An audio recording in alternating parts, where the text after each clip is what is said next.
이 땅에서 어떤 위대한 사역을 하더라도 가장 중요한 것은 바로 예수님에 대해 증언하는 일이라는 것을 세례 요한은 확실히 알았습니다. 그리고 그 사실을 자신의 제자들에게 확실히 알려준 것입니다. 세례 요한은 사실 세례 요한이라는 이름보다는 더 좋아했을 이름이 있어요. 무슨 이름일까요? 바로 증인 요한. 증인이 영어로 뭐죠? 위트니스인가요? 네. 또 위트니스 존, 아마 이렇게 부르기를 원했을 것입니다. 제가 세례 요한의 그런 소망대로 증인, 오늘 설교 때는 증인 요한이라고 부르겠습니다. 헷갈리지 마세요, 알았죠? 네. 자, 이 증인 요한은 후에 등장하는 사도 바울처럼 살든지 죽든지 예수님만 전하고 예수님만 존귀해지기를 바랬을 것입니다. 그리고 이 마음을 가장 누가 잘 알았겠습니까? 그의 제자였던 사도 요한이었던 것이죠. 바로 이런 이유로 요한복음에서 세례 요한의 인생은 단 한 가지 사역에만 초점을 맞추고 있습니다. 여러분, 다른 복음서를 읽지 않고 요한복음만 읽으면요, 세례 요한은 하나만 했어요. 하나만. 그 인생 통틀어서 단 하나만 했어요. 그게 뭘까요? 바로 예수님을 가리키고 예수님을 증언하는 증인의 삶이었습니다. 오늘 설교의 주제, 곧 하나님이 저와 여러분에게 이번 주에 주시는 말씀은 이것입니다. 세례 요한처럼 사시기를 축복합니다. 왜냐하면 그것이 우리 주님의 지상 명령이기 때문이죠. 우리 사도행전 1장 8절 한번 볼까요? 사도행전 1장 8절 읽어보겠습니다. 시작. 오직 성령이 너희에게 임하시면 너희가 권능을 받고 예루살렘과 온 유대와 사마리아와 땅끝까지 이르러 뭐가 되라고요? 증인이 되라고 하셨습니다. 예수님의 증인이 되라고 하셨습니다. 사랑하는 여러분, 부자 되시기를 축복합니다. 아멘 하셔도 됩니다. 여러분, 건강한 사람 되시기를 축복합니다. 존귀한 사람 되시기를 축복합니다. 네, 종민이 특별히 똑똑한 학생 되시기를 축복합니다. 영향력 있는 사람 되시기를 축복합니다. 행복한 사람 되시기를 축복합니다. 그런데 만약에 제가 이제 몇십 년이 지나서 이제 곧 있으면 죽어요. 근데 목사님 마지막으로 우리 빛골과함교회 성도들한테 남길 축복이 뭡니까? 목사님 보니까 지금 한 문장밖에 못할 것 같은데 마지막 한 문장 해주세요. 그러면 지금 여러분, 예수님의 증인 되시기를 축복합니다. 이렇게 하면서 아마 제가 할 것 같아요. 뭐예요? 가장 중요한 마지막에 우리가 축복한다면 우리가 해야 될 축복이 뭡니까? 예수님의 증인 되시기를 축복합니다. 여러분, 천국에 가면 알 겁니다. 이 짧은 인생이 끝나고 하늘교회에서 우리 주님 앞에 서서 공개적으로 칭찬받을 때 우리는 알게 될 것입니다. 그러나 그때 가면 늦는 거예요. 지금 알아야 됩니다. 이것이 바로 지혜입니다. 우리가 고등학교를 졸업하면서 그때 공부 열심히 해라고, 미래를 향해서 노력하라고, 공부뿐만 아니라 체육을 한다면 체육을 열심히 해야겠죠? 이 열심히 노력하라고 했던 그 선생님 말씀을 들었어야 하는데 하고 졸업식에서 생각하면 늦습니다. 물론 그때라도 깨달으면 다행이죠. 그러나 사랑하는 여러분, 고등학교 다닐 때 그 말을 듣는 학생이 지혜로운 사람입니다. 자, 축복합니다. 여러분 지금 살아있습니까? 지금 이 땅에 계십니까? 그럼 축복합니다. 지금 예수님의 증인 되시기를 주님의 이름으로 축복합니다. 이 땅에서 주를 위해 일할 수 있을 때 이 말을 들으시기를 축복합니다. 증인의 삶이 가장 귀한 삶이고 영원한 상급을 쌓는 삶이기 때문입니다. 예수님의 지상명령에 순종하는 삶이기 때문입니다.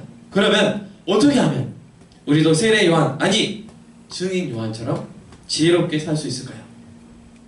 오늘 본문은 증인 요한이 어떻게 예수님을 전하는 삶을 살았는지를 아주 압축해서 잘 알려주고 있습니다. 이 증인 요한의 삶을 따라가서 저와 여러분도 증인 요한처럼 사는 은혜가 있기를 주님의 이름으로 축복합니다. 자, 7절 8절을 다시 한번 읽어볼까요? 7절 8절. 그가 증언하러 왔으니 곧 빛에 대하여 증언하고 모든 사람이 자기로 말미암아 믿게 하려 함이라. 그는 이 빛이 아니요 이 빛에 대하여 증언하러 온 자라. 자, 여기서 보시면 눈으로 한번 밑추쳐 보세요. 1번은 뭐냐면 그는 이 빛이 아니요. 이겁니다. 2번은 뭐냐면 이 빛에 대하여 증언하러 온 자라. 3번은 뭐냐면 모든 사람이 자기로 말미암아 믿게 하려 함이라. 이겁니다. 아까 그 읽었던 3장 28절과 함께 종합해 보면요, 이겁니다. 첫째, 증인 요한은 자신이 빛이 아님을 알고 이 사실에 충실했습니다. 둘째, 증인 요한은 예수님이 빛이심을 명백히 알고 예수님을 명백히 가리켰습니다. 셋째, 증인 요한은 자신의 증언으로 사람들이 예수님을 믿게 되기를 정말로 갈망했습니다. 사도 요한은 이것을 7절, 8절에서 기록한 후에 여러분 보시면 1장 19절부터 한번 보세요. 1장 19절부터 42절까지의 사건들을 들어서 증인 요한이 실제로 그렇게 살았다는 것을 확증해주고 있습니다. 자, 먼저 증인 요한이 자신이 빛이 아님을 알고 이 사실에 충실했다는 것을 보여주는 대표적인 사건이 19절에서 28절까지 나옵니다. 한번 읽어볼까요? 19절에서 28절까지 28절까지인데 23절까지 한번 요약해서 한번 읽어보도록 하겠습니다. 유대인들이 예루살렘에서 제사장들과 교독할게요. 레위인들을 요한에게 보내어 내가 누구냐 물을 때 요한의 증언이 이러하니라. 요한이 그러되어 말하고 숨기지 아니하니 그러되어 하는 말이 나는 그리스도가 아니라 하는데. 또 묻되 그러면 내가 누구냐 내가 엘리야냐? 아니 이르되 나는 아니라. 또 묻되 내가 그 선지자냐? 대답하되 아니라. 또 말하되 누구냐 우리를 보는 이들에게 대답하게 하라. 너는 웬일이냐 무엇이라 하느냐. 이르되 나는 선지자 이사야의 말과 같이 주의 길을 곱게 하라고 광야에서 외치는 자의 소리로라 하니라. 여러분, 증인 요한을 따르는 사람이 많아지자 예루살렘의 지도자들이 긴장했습니다.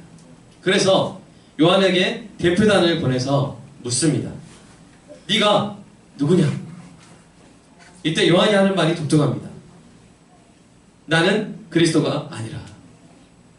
여러분, 누가 여러분한테 당신은 누구십니까? 그러면 난 예수님 아닌데요? 네. 이 말이 좀 대화가 정상적입니까? 비정상적입니까? 비정상적이죠. 그러나 요한이 가장 하고 싶었던 말이 바로 그것이었습니다. 나는 그리스도가 아니라. 아마도 사람들이 요한이 그리스도라고 많이 착각할 가능성이 있었나 봐요. 그래서 요한은 가장 먼저 그것을 말한 겁니다. 나는 메시아 아닙니다. 나는 그리스도 아닙니다. 요한은 자신이 예수님을 증언하는 일에 한치의 가림도 되지 않기를 바랬던 것입니다. 그래서 그 말을 먼저 했고요. 그러자 그들이 또 묻죠. 그러면 너는 누구냐? 엘리야냐? 네, 엘리야 위대한 선지자죠. 사실 요한은요, 이 자신을 엘리야 정도로 여기고 그렇게 대답해도 됩니다. 왜요? 나중에 예수님이 이 요한을 메시아의 앞길을 예비한 엘리야라고 하셨거든요.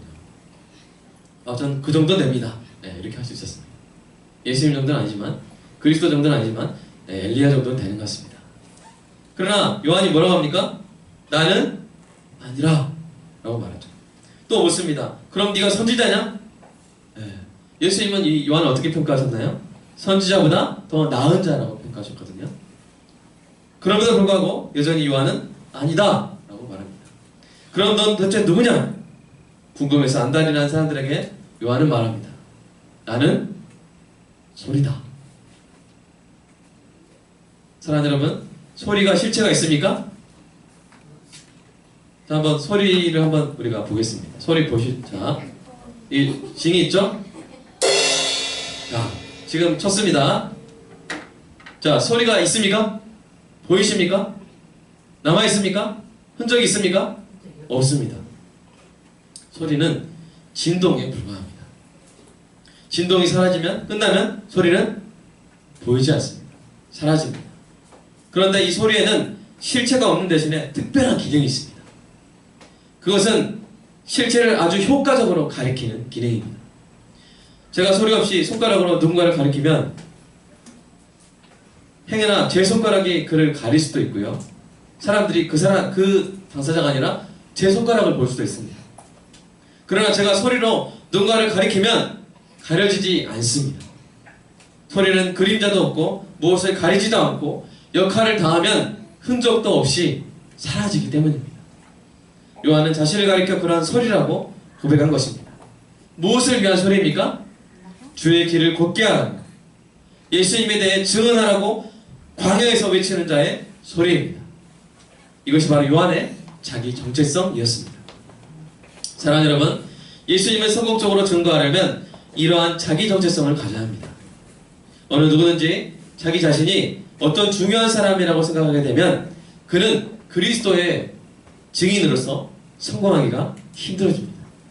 어느 순간 예수님을 가려버리고 어느 순간 자기 자신을 가리키고 있습니다. 우리가 그러기 쉬워요.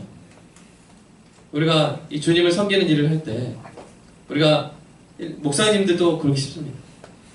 이 교회가 커지고 사람들 칭찬을 받고 막 책을 많이 쓰고 막 이름이 알려지면 어느 순간 나를 드러내고 싶어하고 나로 말미암아 예수님을 가리는 그런 실수를 변하게 저지르기가 쉽습니다.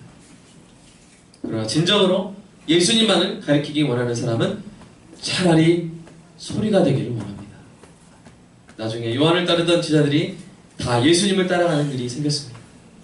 여러분, 제자가 없는 스승이 얼마나 쓸쓸할까요? 스승의 날인데 1학년 일반 친구들 30명 바꿔 따라드는데 1학년 2반 선생님은 자기 반 아이들이 다 어디 간 거야? 1학년 1반 간 거야. 스승이라고. 그 스승이 아무도 없습니다. 얼마나 쓸쓸하겠어요. 여러분, 세례 요한에게 그런 일이 일어난 겁니다. 자기를 따르던 스승이 세례 요한이 예수님을 가르치자 얼마 안 지나서 예수님이 이제 세례를 베풀기 시작했거든요. 다 예수님한테 한 거예요. 자기가 소개한 분한테 그 제자들을 다 빼앗긴 것입니다.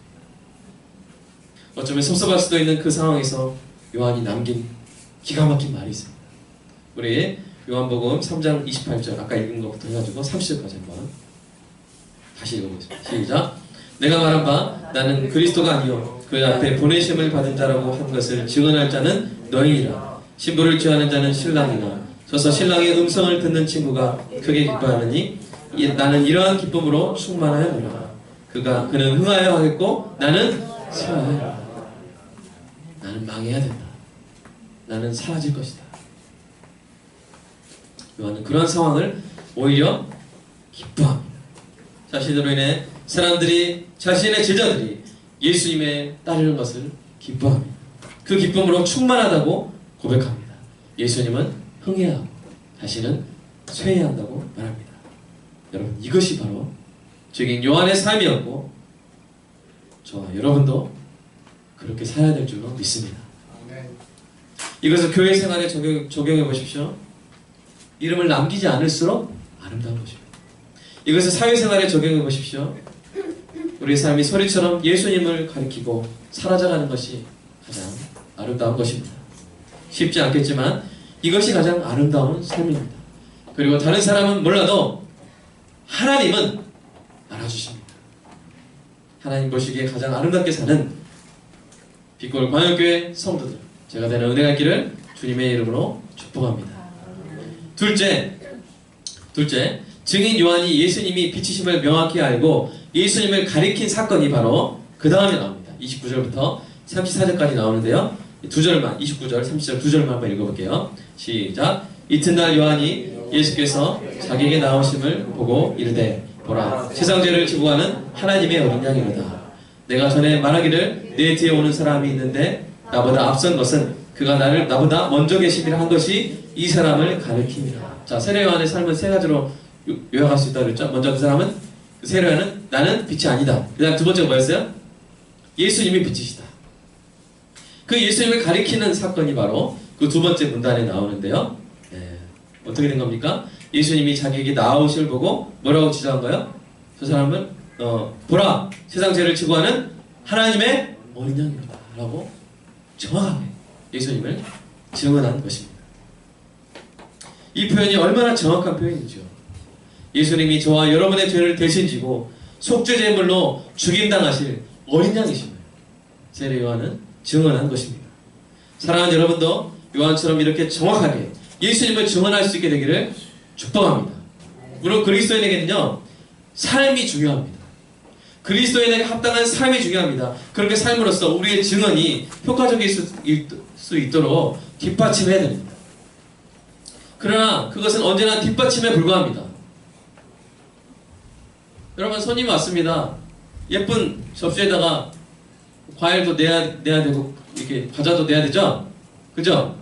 근데 어떤 사람 집에 왔더니 목사님 오셨어요 하면서 이렇게 대접을 하는데 정말 최고의 그 뭐죠? 은에다가 금으로 아로 새긴 최고의 그릇을 내놓습니다. 그릇만 내놓습니다. 그러면 미안합니다. 제가 사올 걸 그랬네요. 이렇게 하지 않겠습니까? 사랑하는 여러분, 우리의 삶은 그런 그릇과 같은 것입니다. 근데 그런 그릇이 존재하는 이유는 뭡니까? 내용물을 담기 위해서죠. 그 내용물은 저와 여러분이 뭐라는 거예요? 바로 증언하는 것이라는 거죠. 아무리 잘 살아도 증언이 없으면 내용물이 없는 그릇과 같습니다. 증인의 임무를 다한 것이 아닙니다. 증언은 언어를 사용하는 것입니다. 언어. 말로든 글로든 예수님이 하나님이시고 사람이시고 생명이시고 빛이심을 직접 표현해야 됩니다. 그렇게 증언할 수 있으려면 먼저 알아야 됩니다. 예수님이 어떤 분이신지, 왜 예수님이 우리에게 필요한지, 그 십자가의 죽음과 부활 승천이 우리의 구원과 어떤 관계가 있는지를 정확하게 알아야 합니다.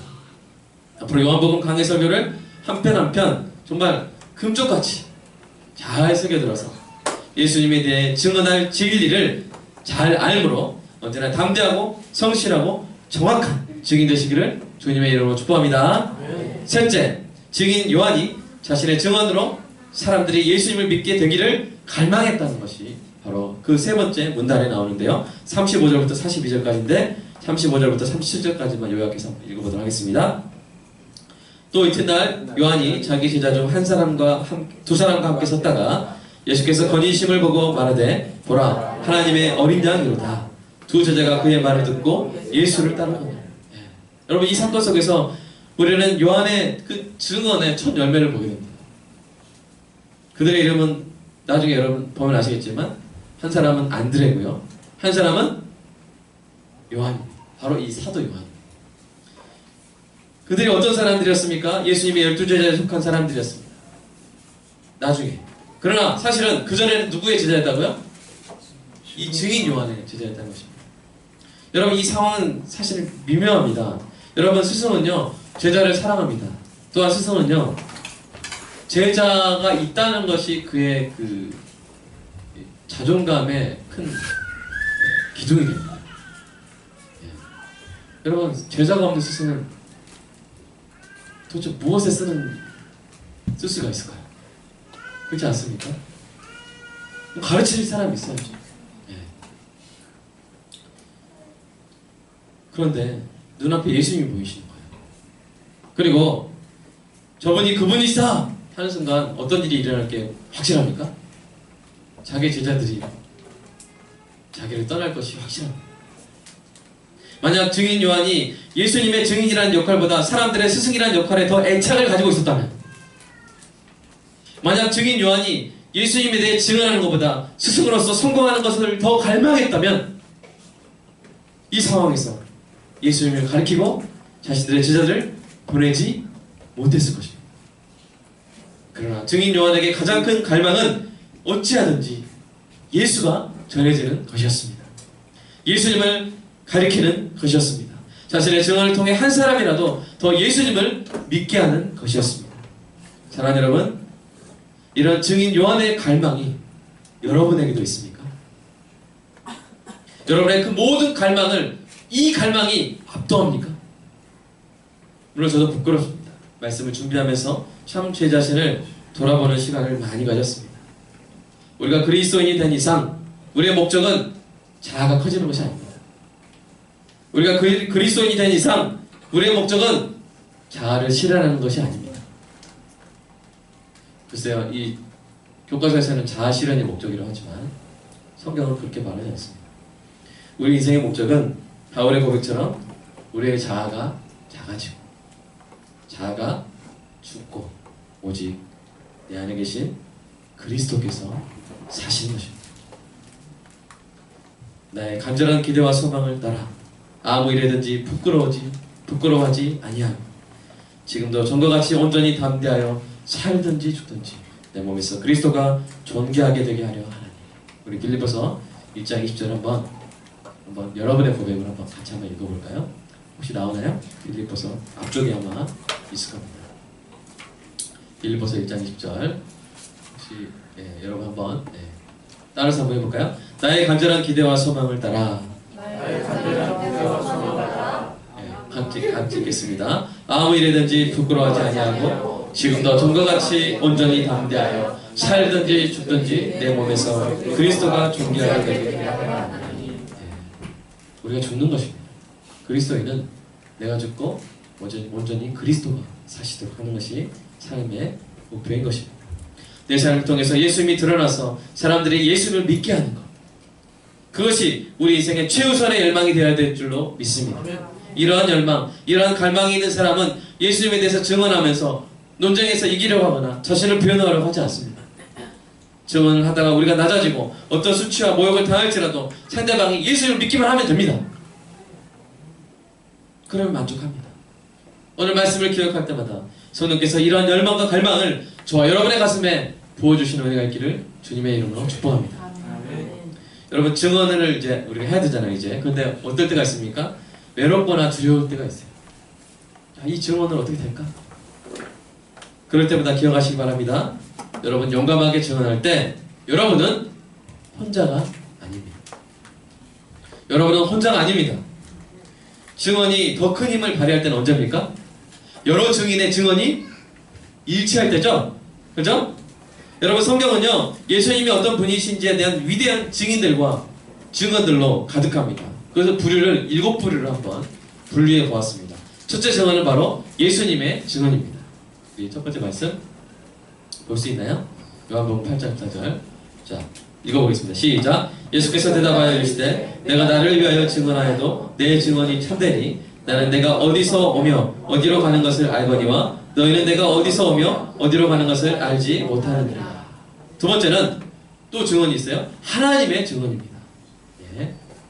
시작. 내가 나를 위하여 증언하는 자가 되고 나를 보내신 아버지도 나를 위하여 증언하시느니라. 세 번째는 누구의 증언일까요? 성령님의 증언입니다. 시작. 이는 물과 피로 임하신 이시니 곧 예수 그리스도라. 물로만 아니요 물과 피로 임하셨고 증언하는 이는 성령이시니 성령은 진리니라. 네 번째는 성경입니다. 시작. 너희가 성경에서 영생을 얻는 줄로 생각하고 성경을 연구하거니와 이 성경이 곧 내게 대하여 증언하는 것이니라. 다섯 번째는 예수님의 역사입니다. 시작. 내게는 요한의 증거보다 더 큰 증거가 있으니 아버지께서 내게 주사 이루게 하시는 역사, 곧 내가 하는 그 역사가 아버지께서 나를 보내신 것을 나를 위하여 증언하는 것이요. 여섯 번째는 바로 세례 요한입니다. 6절 7절. 하나님께로부터 보내실 받은 사람이 있으니 그의 이름은 요한이라. 그가 증언하러 왔으니 곧 빛에 대하여 증언하고 모든 사람이 자기로 말미암아 믿게 하려 함이라. 자, 그런데 제가 아까 몇 개라고 이야기했습니까? 혹시? 7개라고 했죠. 하나 더 있습니다. 그것은 바로 저와 여러분 같은 믿는 사람들입니다. 우리 요한일서 한번 읽어볼까요? 하나님의 아들을 믿는 자는 자기 안에 증거가 있고.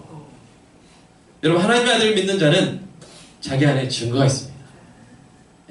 우리 한번 여기 가슴을 가리켜서 내 안에 증거 있다. 하나님의 아들을 믿는 자는 자기 안에 증거가 있습니다. 성경을 보면요, 사마리아 여인, 나사로, 11 제자들, 예수님의 부활을 목격한 500명의 사람들, 사도 바울이 바로 예수님을 만나고 예수님을 증언하는 사명의 삶에 사로잡혔음을 우리는 알 수가 있습니다. 사랑하는 여러분들, 이 영광스러운 명단에 들어가기를 원하십니까? 이 명단에 이름을 올리는 삶이 얼마나 존귀한 삶인지를 보여주는 이야기가 있습니다. 됩니까? 그 영상 우리가 함께 보도록 하겠습니다. 잠깐 여기 불 좀 꺼주세요.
A number of years ago, in a Baptist church in Crystal Palace in southern London, the Sunday morning service was closing and a stranger stood up at the back, raised his hand, he said, "Excuse me, Pastor, can I share a little testimony?" The pastor looked at his watch, he said, "You've got 3 minutes." And this man proceeded.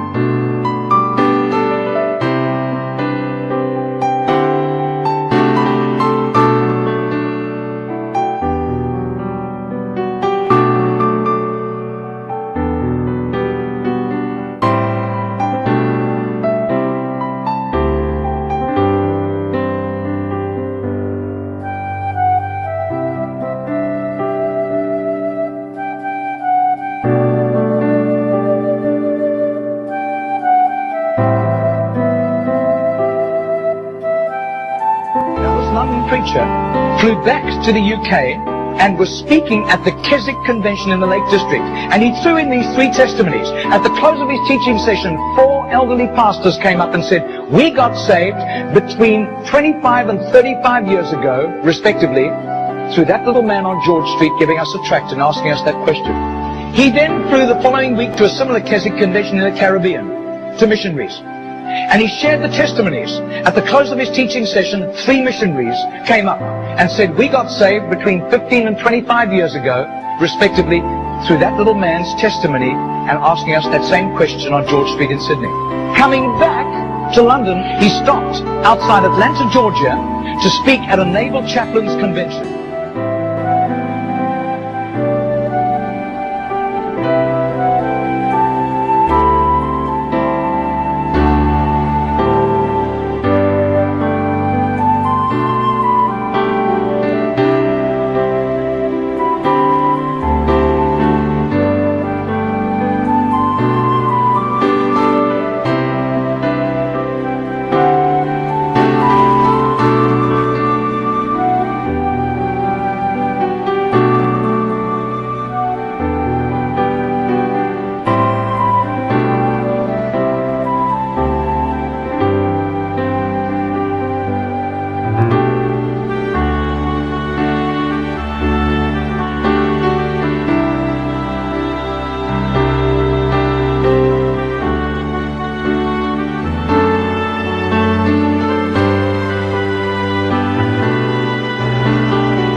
사랑하는 여러분, 전도하는 것이, 예수님을 중원하는 것이 여러분 보잘것없이 느껴질 수 있습니다.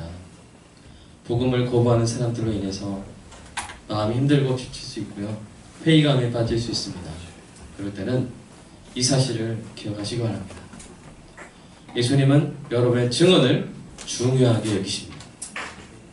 예수님은 여러분의 증언을 사용하십니다. 예수님은 여러분의 증언을 통해 영혼을 구원하십니다. 예수님은 여러분의 증언을 기억하십니다. 여러분, 우리가 빛골과 함께를 설립하고 정말 다른 것보다 이 전도비에 참 돈을 많이 쓴 것 같아요. 10,000개를 12,000개, 막 8,000개 해가지고 이렇게 복음을 적은 것을 전하고. 그럼 참 지금도 뿌듯한 것은 저희 이쪽에 제가 항상 자주 하는 말이지만 복음이 다 써 있어요. 여기다가 플래카드 10만 원짜리인가요? 20만 원. 써놨어요. 지나가는 사람마다 볼 수 있게 복음을 써놨습니다. 우리가 이 증언하는 것 자체만으로 빛골마을교회 설립한 그 의의와 가치가 있는 줄로 믿습니다. 그리고 저와 여러분이 이렇게 계속 복음을 전하고 증언을 할 때 그 열매가 지금 보일 수도 있지만 바로 이 호주의 할아버지처럼 언젠가 다른 곳에서 나타날 수가 있습니다. 하나님은 그것을 다 기억하실 것입니다.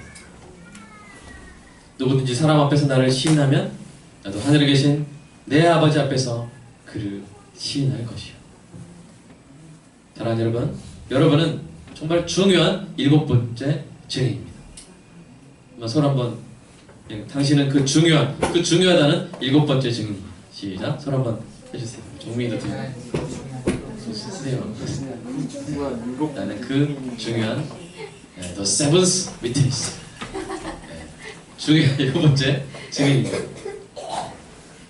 사랑하는 여러분, 이 우리의 증언이 왜 중요하냐면요, 예수님의 그 사랑은 너무나 다채로워서요, 나만 아는 그 부분이 있거든요. 내 인생이 다양한 것처럼 예수님의 그 다양한 사랑 중에 나만 아는 그 부분이 있어요. 여러분만이 더 생생하게 드러낼 수 있는 예수님의 사랑과 은혜의 증거가 여러분 가슴에 있잖아요. 그것을 드러낼 때, 그래서 예수님을 증언할 때 각 사람의 법정에서 예수 그리스도의 참된 신분이 밝혀지게 될 것입니다. 전도하고 있습니까? 계속 하시기 바랍니다. 전도하고 싶습니까? 오늘 시작하시기를 바랍니다. 기도하겠습니다.